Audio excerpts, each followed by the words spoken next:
ఇదిలా ఉంటే తాను హరీష్ రావుతో భేటీ అయ్యారన్న కాంగ్రెస్ నేతల ఆరోపణల్ని ఎంపీ ఈటెల రాజేందర్ ఖండించారు. అసలు బీఆర్ఎస్ నేతలతో సమావేశం కావాల్సిన అవసరం తనకు లేదన్నారు. నాంపల్లిలోని బీజేపీ పార్టీ స్టేట్ ఆఫీసులో మీడియాతో మాట్లాడుతూ ఈటెల కాళేశ్వరం కమిషన్ గడువును 7 సార్లు పొడిగించారని, రాజకీయ లబ్ధి కోసం ఇదంతా చేస్తున్నారా అని ఈటెల ప్రశ్నించారు. కాళేశ్వరంపై అవినీతిని తేల్చడానికి కేసుని సీబీఐకి అప్పగించాలని ఈటెల డిమాండ్ చేశారు. రేవంత్ రెడ్డి ప్రభుత్వం ఇప్పటిదాకా వేసిన ఇతర కమిషన్ల రిపోర్టులు ఏమయ్యాయని ప్రశ్నించారు ఈటెల. కేసీఆర్ తన పాలనలో ప్రజాస్వామ్యాన్ని కాలరాశారని, నియంతృత్వంగా వ్యవహరించారని ఆరోపించారు.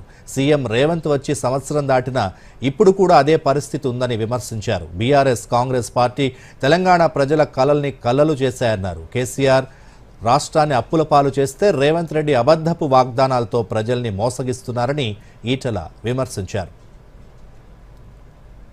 మీకు తెలుసు, మాకు వాళ్ళకు ఎంత యుద్ధం జరిగిందో.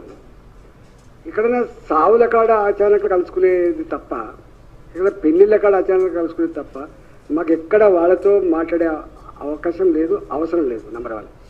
నెంబర్ 2, మా భారతీయ జనతా పార్టీ ఏ కమిషన్ అయితే వేసిందో కమిషన్ 6 సార్లు ఎక్స్టెన్షన్ చేసిండు. మొదటిసారి 7వ సారి చేసిండు.